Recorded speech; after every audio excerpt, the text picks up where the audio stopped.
OK, c'est parti. Jouer comme une fille. Un balado sportif avec Guylaine Demers et Marc Durand.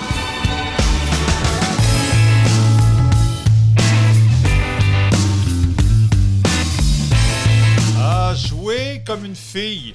Pourquoi pas, hein? Nous sommes plus de 6 millions de personnes avec un handicap au Canada, d'un bout à l'autre au pays. Et chacun de nous est unique, avec ses propres défis et possibilités. Mais encore aujourd'hui, on regarde les 25% du pays, un peu de haut parfois avec dédain, avec mépris, mais certainement avec incompréhension. Ça, c'est sûr. Mais le sport nous a un peu rapprochés de tout ça. Avec les Jeux paralympiques, par exemple. De véritables héros sont nés. Et au Québec, je pense à André Vigé, je pense à Benoît Huot, je pense à Dean Bergeron, plus récemment Aurélie Rivard, Cindy Ouellet, autant en ski de fond qu'en basket en fauteuil roulant, une athlète exceptionnelle. Et bien sûr, Chantal Petitclerc, 21 médailles paralympiques sur 5 Jeux, 21 médailles, donc 14 d'or. 14, c'est quand même pas rien. A remporté le Lou Marsh en 2008. Aurait pu remporter également un prix Sport Québec. Là. Je me rappelle plus quelle année, mais ça avait brassé pas mal. J'imagine. Hein? En tout cas, Guylaine, on va s'en parler dans quelques instants. Mais aussi, elle est dans tous les temps de la renommée, ou à peu près. Alors, c'est vraiment intéressant d'avoir la sénatrice Chantal Petitclerc avec nous. On va parler de sport avec handicap, parce que jouer comme une fille, c'est jouer intensément, même en fauteuil roulant. Alors, bonjour Guylaine Demers. Salut Marc Durand. Hey Guylaine, je te présente encore une fois, même si tout le monde te connaît maintenant. On est déjà rendu à l'épisode numéro 2, si on compte l'épisode 0 plus 1 plus 1.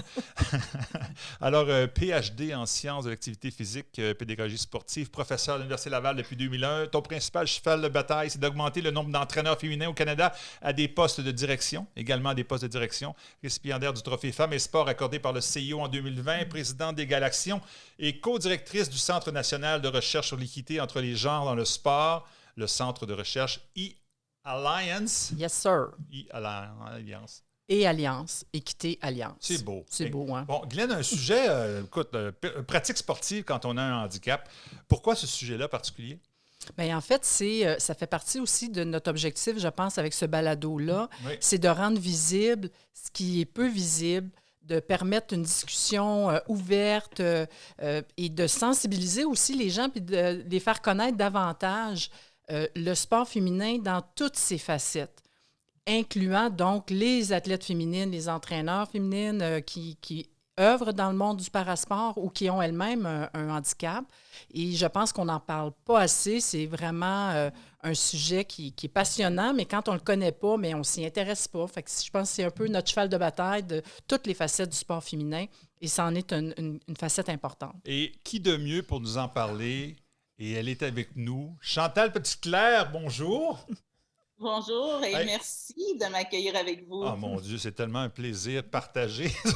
On est vraiment honorés de t'avoir avec nous. J'ai parlé un peu de toi rapidement parce que, écoute, toute une carrière avec autant de succès, de médailles. Et tu es également porte-parole du défi sportif Altergo depuis 17 ans. Et ambassadrice de l'organisme international Right to Play. Et sénatrice en plus, ça c'est vraiment quelque chose d'exceptionnel. Donc on te voit sur plusieurs plateformes. Quels sont tes chevals de bataille là présentement? Ah mon Dieu, on commence dans la bonne humeur et dans cette nouvelle année, mais je dirais que mes chevals de bataille présentement sont un petit peu moins joyeux hein, parce que nous au Sénat, moi je suis marraine du projet de loi au Sénat sur l'aide médicale à mourir. Ouais. Donc on est dans des sujets qui sont à la fois très complexes, qui viennent chercher tout le monde de manière différente, mais qui sont vraiment tellement importantes.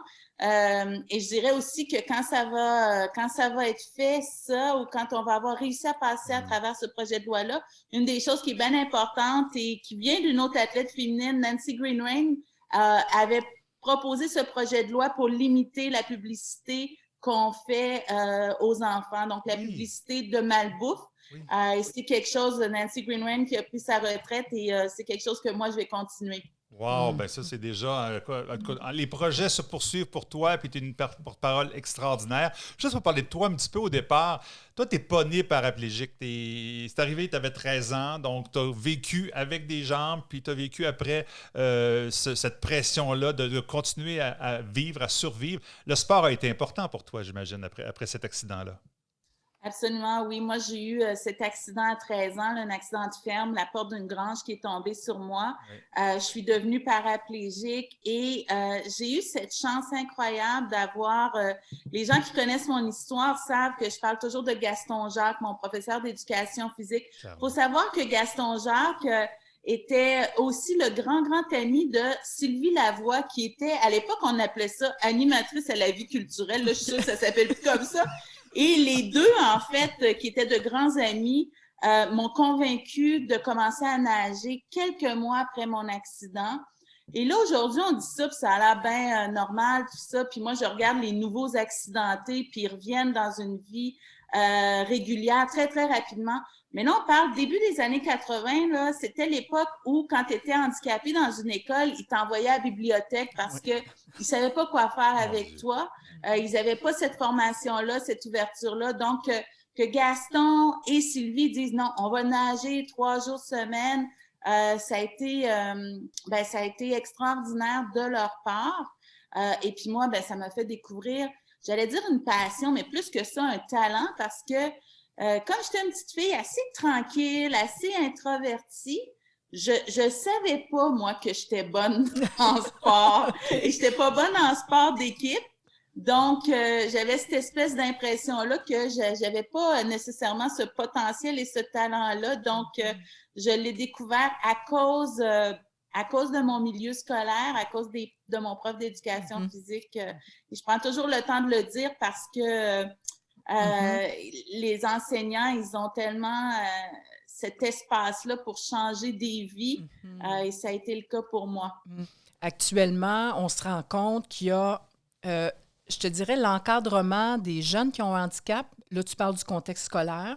Et si on regarde du côté du contexte sportif, là, du sport organisé, on a de la difficulté à recruter des entraîneurs qui viennent de ce côté-là. Et pourtant, quand on t'entend, je pense que ça peut être un milieu comme entraîneur où c'est extrêmement valorisant parce que plus que le côté sportif, là.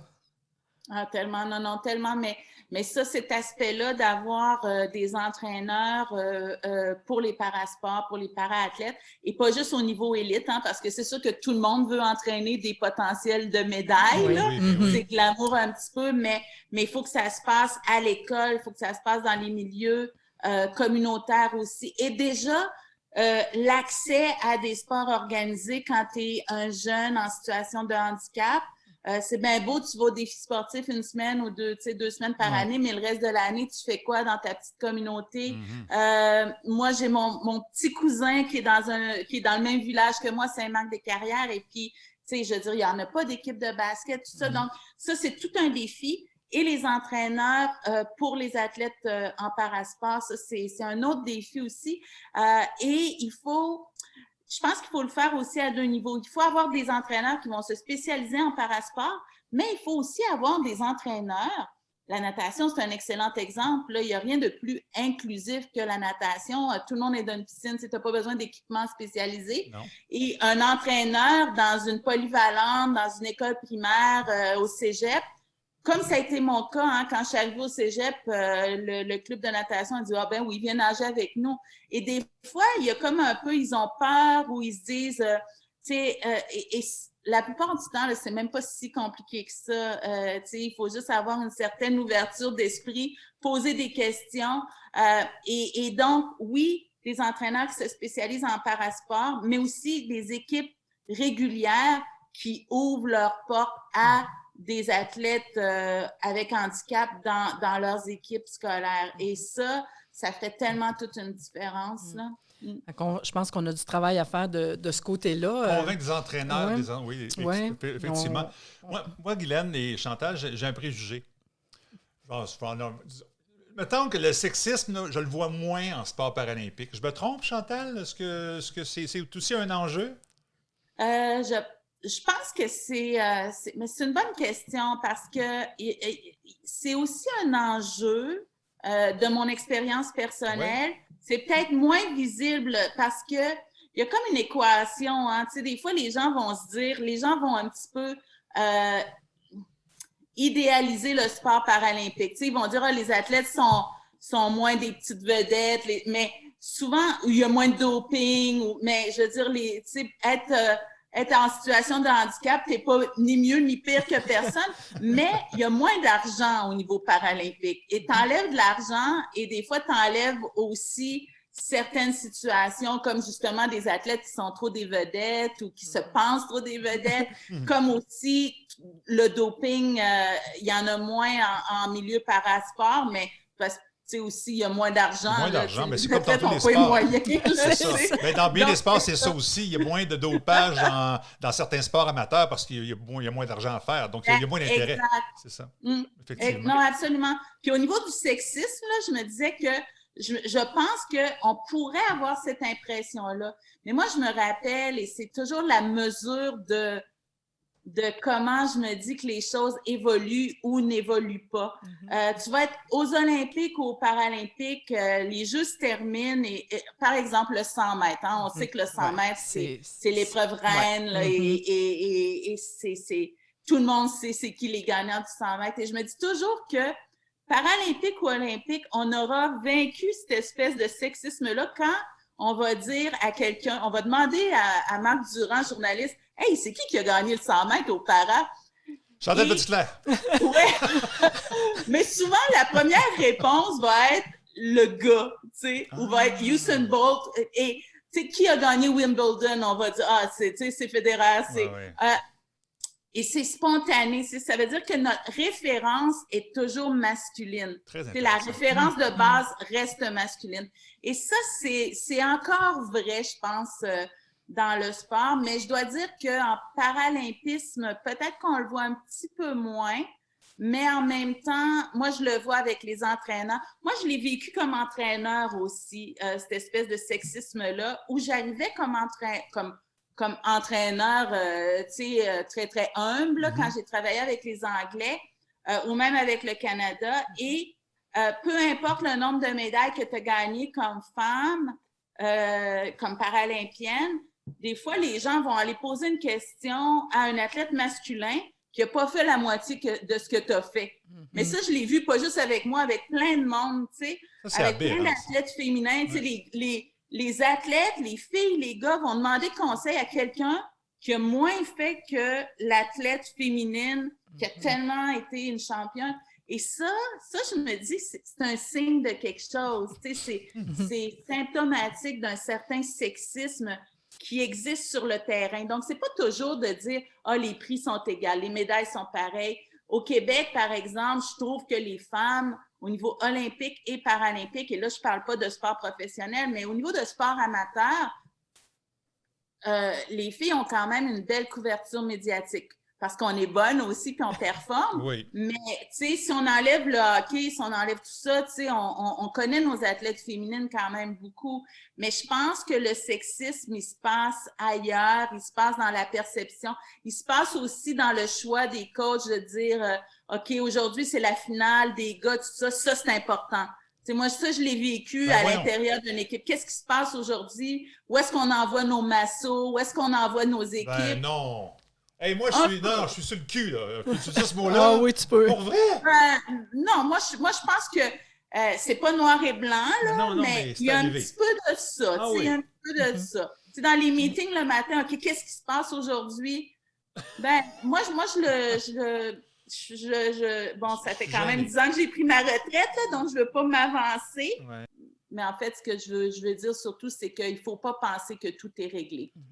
Parce que c'est dans ce temps-là qu'on arrête de faire des efforts. Bien, je suis contente que tu en parles parce que nous, tu sais, du côté de la recherche, effectivement, ce que ça tente de mettre en lumière, c'est qu'effectivement, il y a de la discrimination. Du côté du parasport également, c'est pas différent, mais on en entend très peu parler. Parce que dans le discours, c'est souvent non genré. On ne parle pas du sexe nécessairement. On ne parlera pas de parasport féminin, parasport masculin. Ouais. Mais quand on va de l'intérieur, comment les athlètes féminines le vivent et les mêmes choses du côté des entraîneurs. Là, on a vraiment le discours que tu dis, bon, ça fait 10 ans, j'ai pris ma retraite, mais les chiffres sont encore présents.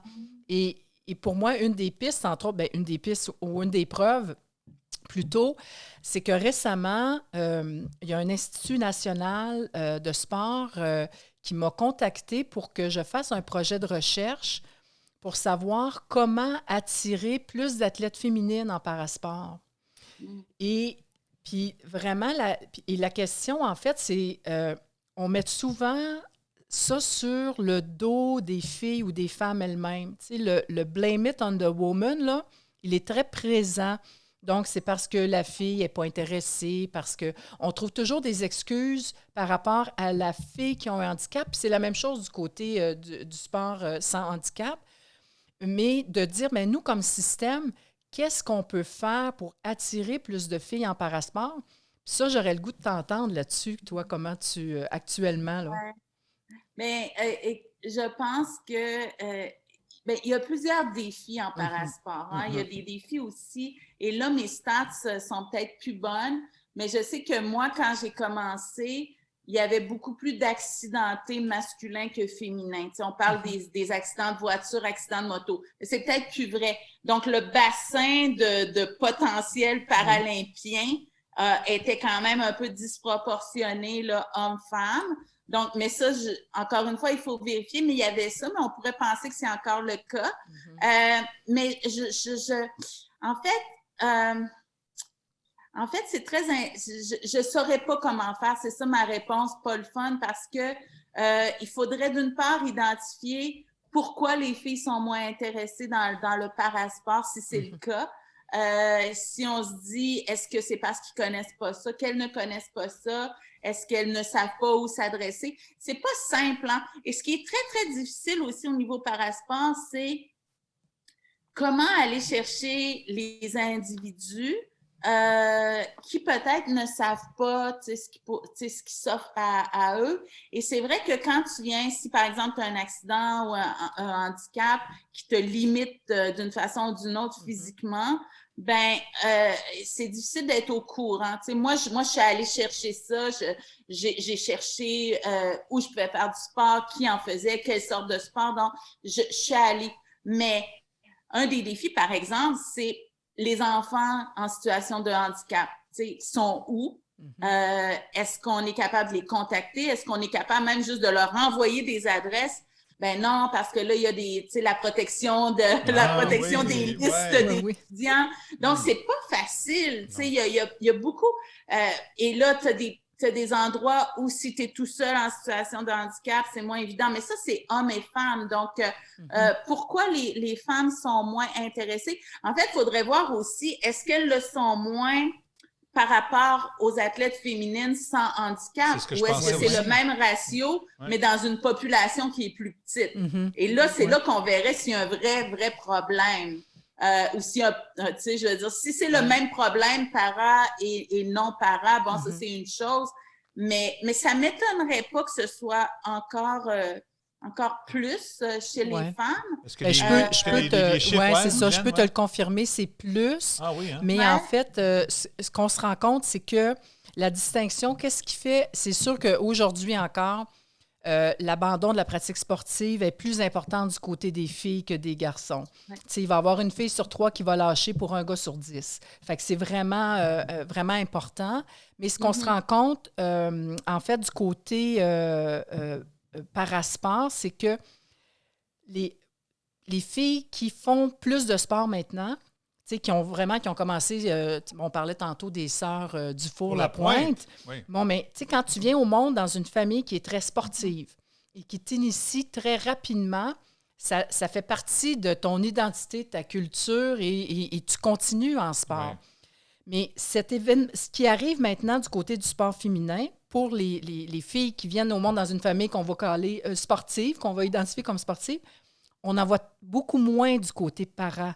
Donc, des parents d'enfants qui ont un handicap qui vont vraiment, plutôt que de surprotéger, qui vont amener leur enfant dans une pratique sportive régulière, il y en a moins. Et là, on voit que ça fait une distinction. Puis tu parlais de Cindy Ouellette tantôt, qui fait, basket et ski de fond. Oui. Bien, quand tu regardes son père, là, c'est lui qui a patenté sa chaise pour, qui travaille avec elle. Alors, dans sa famille, le sport, ils ont cru, puis ça fait partie. Elle était sportive avant, elle aussi, c'est ça. arrivé. On voit tout de suite la différence. Fait que ça, c'en est un des éléments qui fait qu'aujourd'hui encore, on a plus de filles, en fait, para, non seulement qui vont lâcher, mais qui commenceront carrément pas la pratique sportive. Et comme tu dis, c'est complexe, effectivement, parce qu'il y a une question d'accès, mais le point de départ, souvent, c'est la famille immédiate. Est-ce que, ou d'avoir la chance, on va dire comme ça, d'avoir un prof d'édu, un Gaston de ce monde, qui va dire « Viens-t'en, j'ai quelque chose pour toi. » là. Bien, clairement. Hein? Est-ce que tu dirais que... Oui, vas-y, Chantal. Non, mais j'allais dire ça m'étonne pas parce que, et selon le handicap aussi, et parfois la sévérité du handicap, alors qu'on sait que maintenant, il y a des types de parasports pour tous les handicaps. Oui. Mais c'est vrai qu'une famille, et ça, je le vois encore des fois dans des visites et tout ça, et on ne peut pas en vouloir. Hein, c'est une espèce de réflexe de parents de surprotéger un enfant qui semble en situation de vulnérabilité, de faiblesse. À cause de son handicap. Et donc, il y a peut-être quand même beaucoup d'éducation à faire là-dessus. Et encore là, il faut être capable de les rejoindre, ces individus-là, ces familles-là, pour dire, écoutez, il y a ça, vous pouvez aller là, vous pouvez essayer telle affaire. Et souvent, le problème du côté parasport, c'est que tu as comme des individus. Tu sais, je pense à Maxime Gagnon du défi sportif, tu sais, qui prend le téléphone, il voit quelqu'un sur le trottoir, il l'arrête, il dit « Tu veux-tu essayer le sport? Ton petit, il serait bon là-dedans. » Mais c'est pas un système, ça. C'est 3-4 champions. Tu sais, moi, j'avais Pierre Pomerleau à Québec quand j'étais là. Mais à un moment donné, il faut que tu aies une espèce de structure, comme on a dans le milieu non-parent, qui va dans les écoles, tu sais, les Jeux du Québec. Bon, ça se fait un petit peu, mais on l'a pas beaucoup, ça, en milieu para. Donc, si tu n'as pas un champion comme moi, j'ai eu Gaston Jacques qui est venu me voir, ben je serais comme passée à côté de mon potentiel. Et moi, j'ai eu cette chance-là. Mais, je veux dire, on peut pas juste espérer que tout le monde rencontre son Gaston Jacques, là. Tu sais, c'est pas comme ça qu'on bâtit un succès. Mais en tout cas, moi, c'est sûr que je garde ça en tête parce que je pense à Égal Action. Oui. Bien, en fait, on n'est pas actif du tout du côté du parasport. Puis je pense qu'il y a une opportunité, effectivement, de dire comment on peut aider le système. Je suis tout à fait d'accord avec toi. Il faut pas que ça tienne sur des individus parce que le jour où ces personnes-là ne sont plus là, ben il n'y a plus rien qui se passe. Alors, il faut vraiment que ça soit systémique. Oui. Le mot qu'il ne faut plus prononcer au Québec. Ça dépend des sujets. Ça dépend des sujets. Ça va. Effectivement. Mais et je suis d'accord avec toi. Puis pour moi, en tout cas, ça m'allume une lumière du rôle que chacun on a à jouer, en fait, pour faire en sorte que ça devienne au niveau du système.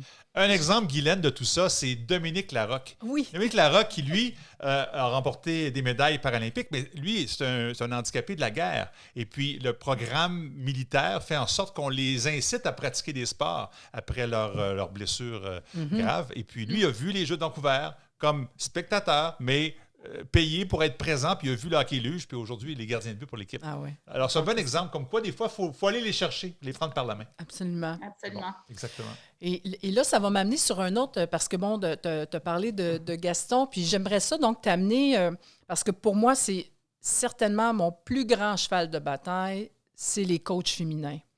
Ouais. Écoute, ça bouge pas. Ça bouge pas. Depuis 25 ans, même les chiffres ont tendance à diminuer. Du côté parasport, les chiffres sont encore plus déprimants. Ils sont déprimants du côté du sport sans handicap, puis c'est la même chose. Écoute, aux derniers Olympiques, on avait 9 % de coachs féminins. En para, c'était 6. C'est pathétique. Tu sais, je veux dire, et pourtant, on a... Puis peu importe les disciplines, alors qu'on a... On le sait, nos délégations canadiennes, on est un exemple. On est quasiment à 50-50, là, athlètes masculins, féminins, là. parasport puis sport sans handicap, là-dessus, la participation, on est donc bon. Mais quand on arrive au niveau du coaching, là, c'est difficile. Puis, ce qu'on se rend compte, c'est qu'il y a des athlètes féminines pour qui la relation avec l'entraîneur masculin n'a pas toujours été joyeuse. Puis c'est pas parce que... puis avec Marc, on est très clair dans ce balado, on ne veut pas tirer la pierre à personne. Des entraîneurs masculins qui veulent faire une bonne job, mais qui, à certains égards, à un moment donné, sont un peu dépassés ou ne comprennent pas nécessairement.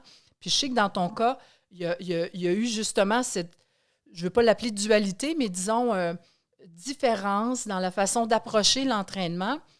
Puis pour moi, ça devient aussi un peu un argument pourquoi on a besoin d'entraîneurs féminines. Fait que je ne sais pas si, là, ma question est un peu longue, mais un commentaire, mais justement, cette importance d'avoir des coachs féminins dans la carrière d'une athlète féminine. Oui, non, c'est très, très important. Je vais dire deux choses. Hein. Il n'y a pas assez de coachs féminins, ça, c'est sûr. Et je ne comprends pas pourquoi. Je dois dire que ça revient un petit peu à ce que je disais quand on parlait du sexisme dans le sport. Il y a un sexisme qui existe aussi par rapport aux entraîneurs féminins. Moi, c'est des non-dits un petit peu, mais tu sais, des fois, j'ai vu des groupes de coachs qui parlent et quand c'est l'entraîneur féminin qui propose quelque chose avec une approche qui est pas exactement la même au niveau de la communication, tout ça, l'écoute n'est pas toujours là, disons. Donc, prendre sa place, c'est il faut avoir l'intérêt, tout ça. Mais même, j'imagine, quand on commence à prendre sa place comme entraîneur féminin, ça a l'air tellement pas toujours évident. Quoique, c'est pas toujours vrai non plus. On parlait de mon entraîneur, Peter Erickson, qui, lui, au contraire, n'a jamais hésité à engager des entraîneurs féminines, à essayer d'en développer aussi, que ce soit ici au Canada, quand il a travaillé aussi en Angleterre. Et c'est drôle parce que, j'ai eu cette conversation-là souvent et j'entends beaucoup de choses ces temps-ci sur les entraîneurs masculins, féminins et les conflits avec les entraîneurs masculins parfois et parfois plus que des conflits aussi, les abus. Et moi, c'est drôle parce que je vais être très claire de dire que j'ai eu une espèce de privilège incroyable d'avoir un entraîneur très, très tough, mais très respectueux. Tu sais, moi, mon coach, c'est un Suédois. Nous, on avait des problèmes de communication. Mais moi, et la psychologue sportive me l'a dit aussi, tu sais, moi, je suis pas une fille qui exprime très, très bien ses sentiments. Mon chum vous le dirait, là, tu sais, j'ai le côté passif-agressif assez développé parfois. Et dans mon cas, quand effectivement, des fois, j'étais pas d'accord avec mon coach, mais à cause de la relation de hiérarchie à laquelle je crois par ailleurs. Moi, je pense pas que ce soit au niveau parent ou entraîneur et athlète. Tu sais, on entend beaucoup de choses ces temps-ci où l'athlète et l'entraîneur devraient être les meilleurs amis du monde. Ouais. Et moi, je suis pas d'accord avec ça. Tu sais, moi, mon idée d'un entraîneur, c'est tu vas chercher quelqu'un qui a sa compétence, son expertise. Toi, tu as ta compétence, ton talent. Lui te dit quoi faire et tu le fais. Mais à un moment donné, il faut qu'il y ait une communication aussi. Il faut que tu lui dises comment tu te sens. Et moi, j'étais pas très, très bonne là-dedans. Et je travaille encore là-dessus, il faut dire des fois. Mais ce que je trouve intéressant dans cette conversation-là, c'est que oui, je pense que et là, ça va être mon petit côté un peu éditorial, hein, mais je pense que les entraîneurs masculins ont du chemin à faire au niveau de la communication, au niveau de travailler un petit peu différemment avec les athlètes féminines. Je pense aussi qu'il y a certaines athlètes féminines, c'est comme moi, qui n'étaient pas typiques. Des fois, j'entends des filles qui sont en entrevue, puis je me dis, mon Dieu, je n'étais tellement pas comme ça. Tu sais, moi, je n'étais pas... je suis une sensible, mais je garde tout en dedans, tu sais. Puis là, je vois que tu fais ça comme ça parce qu'on se connaît un petit peu quand même, là. Donc, il y a toutes sortes de coachs masculins, mais il y a toutes sortes d'athlètes féminines aussi. Et ça, je pense que c'est important. Et je pense aussi que je dirais que c'est vrai qu'il y a des athlètes masculins qui sont qui sont capables d'être tough. Mais il y a aussi des athlètes, des entraîneurs masculins qui sont capables, qui sont un petit peu tough, mais il y a une différence entre être, et ça, ça n'a pas rapport tant que ça, là, mais avec ce qu'on fait aujourd'hui, mais je trouve que c'est dur d'être un athlète de haute performance, tu sais. Et si tu veux gagner, et il faut savoir comme athlète, c'est toi qui décides, est-ce que je veux gagner? Si tu veux gagner, ça va être dur et ça va faire mal. Et tu vas être obligé d'en faire des séries de plus, même quand ça ne te tente pas, puis même quand tu es dans ta période. Fait que ça prend un entraîneur, justement, qui impose ce respect-là aussi. Exact. Et moi, mon entraîneur, quand je lis toutes les histoires tristes et décourageantes, tu sais, mon entraîneur, là, il était capable de dire, écoute, si c'est ça que tu veux, c'est ça qu'il faut faire. Mais jamais, il y a moyen de faire ça dans le respect. Tu sais, il y a moyen et j'ai travaillé avec Eric Van Den Eynde aussi, qui était capable d'être dur, Eric. Là, tu sais, c'était comme quand ça te tentait pas, là, il fallait que ça te tente pareil. Homme ou femme. Dans le respect de l'individu. Et ça, bon, c'est mon petit point de vue éditorial sur cette question-là de dire, ça peut être exigeant, mais il faut que le respect soit là. Et ça a été... Moi, j'ai eu ce privilège-là, en fait. Il y a beaucoup d'athlètes qui ont pas eu des bonnes expériences, que ce soit au niveau d'abus, de dépression après. T'sais, moi, si j'écrirais un livre, il se vendrait pas parce que... C'est tout à bon été. J'ai beaucoup de souvenirs très, très heureux. Beaucoup de bonheur. Mais des fois, on le fait notre bonheur aussi. Mais ça nous en prend aussi des histoires. Ça nous prend des belles histoires. Puis Chantal, ça en est une belle. Écoutez, on a déjà pris beaucoup de ton temps, Chantal, mais c'est sûr qu'il y a des questions, peut-être des questions sprint, disant, on va faire des questions 100 mètres, OK? On va pas faire des questions marathon. Alors, des réponses marathon plutôt. Comment qualifierais-tu la place du parasport au Québec et au Canada, en général versus le monde entier? Est-ce qu'on a une belle place? Écoute, le parasport au Canada a longtemps été, on a longtemps été des champions, des pionniers dans le monde. Oui, c'est vrai. On continue d'être des leaders. Non, on continue d'être très, très bons, mais on n'est plus les leaders qu'on a déjà été, selon moi. Il y a beaucoup de pays qui nous ont rattrapés. On parle de l'Angleterre, on parle de l'Australie. Même les Américains qui tiraient de la patte pas mal commencent à s'en venir. Tu sais, que ce soit au niveau de l'inclusion, les commanditaires, tu sais, mais on est très bien, là, il faut s'entendre. Mais disons qu'on peut moins se péter les bretelles qu'on pouvait le faire il y a 20 ans. C'est bon. Est-ce que qu'est-ce qu'on pourrait avoir comme solution pour pratiquer? On en a parlé un petit peu, mais au niveau de la pratique sportive chez les femmes ayant un handicap, qu'est-ce qu'on pourrait faire concrètement pour améliorer la situation? Il faut commencer jeune. Il faut trouver un moyen de ne pas attendre que les athlètes féminines ou masculins prennent le téléphone et cherchent quelque chose à faire. Il faut être capable de leur envoyer de l'information. Il faut que ce soit diffusé, il faut que ce soit facile. Il faut que ça commence dans les écoles, dans les municipalités et que ça les amène jusqu'à où est-ce qu'eux vont décider et elles vont décider d'aller. J'en ai une troisième. Crois-tu que tu as un rôle à jouer en tant que paralympienne ayant connu d'énormes succès? Écoute, tu sais, je me donne pas une mission de ça. J'espère que je peux jouer un rôle. Je trouve pas que je le joue autant que je pourrais. Ça, j'en suis très consciente parce que on a une vie, on a un travail, tout ça. Mais chaque fois que je peux aider un petit peu, je suis contente de le faire. Je pense pas non plus que c'est par définition la responsabilité d'un athlète. C'est-à-dire, c'est pas parce que tu gagnes des médailles que tu es obligé. Non. Mais en même temps, c'est important que plus d'athlètes et plus d'athlètes féminines décident de rester dans le sport, dans le système sportif. On parlait des entraîneurs, mais on parle des directeurs. Nous, au comité paralympique, on est chanceux. On a Karen qui est vraiment extraordinaire. On a Catherine Gosselin. Donc, on en a des filles et je peux dire que ça fait une différence. C'est bon, ça. Dans mes prochains projets de recherche, c'est les hommes comme alliés pour faire avancer la cause du sport. Et là, j'ai une question très naïve possiblement, mais notre rôle à nous comme personne qui n'a pas de handicap pour être allié, comment tu le vois pour faire avancer la cause, en fait? Là, j'ai un peu le parallèle avec quand je demande aux gars comme Marc, qui est un allié incroyable. Merci. Mais moi, ce que je pense, c'est que les organismes sportifs au Canada, mais qui sont soit direct dans le sport ou un petit peu en périphérie. Là, on parlait d'Égal Action, on parlait de tout ça. C'est important d'avoir un volet parasport tout le temps, tout le temps.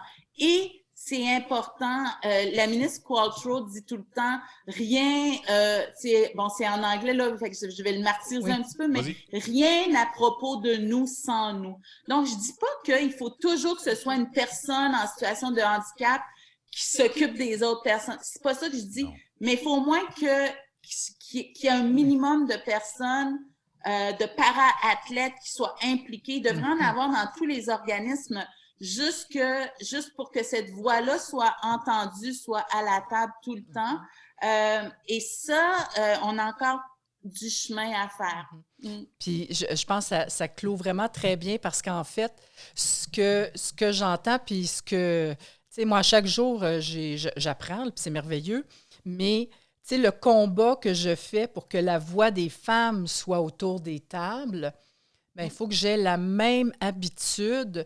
C'est que, la voix, qu'elle soit diversifiée et inclusive. Donc, c'est sûr que je ne peux pas parler de l'expérience d'une femme noire. Je ne peux pas parler de l'expérience d'une femme qui a un handicap. Il y a certaines choses que je peux parler en tant que femme, mais il y a Et pour moi, je suis contente que tu le ramènes constamment parce que c'est là où je dis, moi, j'ai une job, j'ai un poste privilégié, je suis une femme privilégiée dans le monde du sport. Bien, ma job, c'est justement de l'amener, cette voie-là.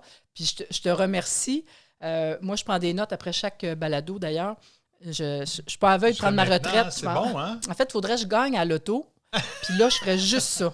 Non, mais quand même, il y a des beaux programmes qui existent, tu parraines tout ça, puis effectivement, avec Égal Action, avec Alliance et Alliance, il y a des progrès qui vont se faire.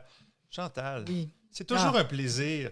Oui, vraiment. Vraiment, hein? J'ai tellement de bons souvenirs aussi de reportages que j'ai fait chez toi à Saint-Marc-des-Carrières, aux Olympiques, en tant que chef de mission, parce qu'on n'en a pas parlé, mais t'es chef de mission aux Jeux du Commonwealth, qui sont des jeux d'ailleurs inclusifs, hein? Les médailles paralympiques, olympiques, en tout cas, sport para sont inclus également. C'est pas encore le cas au niveau olympique. Une dernière, peut-être? Est-ce que tu crois qu'on devrait en venir à ça? Non? Tu veux plus? J'aurais aimé ça, mais ça n'arrivera jamais. Non, c'est ça. Mais ça, il y a vraiment... La volonté politique n'est pas là. Bon. Moi, j'ai toujours pensé qu'on devrait faire les Jeux paralympiques avant. Parce que, tu sais, on les oublie un mois plus tard. Mais tu commences avec ça. C'est sûr que là, tous les médias sont présents. On veut voir les installations. Après ça, tu feras les Jeux olympiques après. Non, c'est sûr que le comité olympique ne voudra pas donner son scoop de première aux Paralympiques. On devrait pousser ça. C'est commercial, tout ça. Bon, d'autres dossiers à venir. Merci beaucoup, Chantal. Tu es la sénatrice. Merci. Bonne journée. Merci. Très apprécié. Wow. Merci. Alors, Guylaine, on va conclure là-dessus. Oui. Parce qu'il y a tellement eu de bons sujets. Les gens vont ruminer ça, vont réécouter parce que j'ai manqué quelque chose. Ils vont écouter les autres aussi parce qu'on a plein d'autres épisodes à vous proposer. Puis, si vous nous écoutez puis vous ne nous voyez pas, bien, sachez que ça existe aussi, les versions vidéo. Alors, pour voir Chantal, pour nous voir en vrai, oui. en vrai. Merci encore. Hein. Merci. Merci, Guylaine. Merci.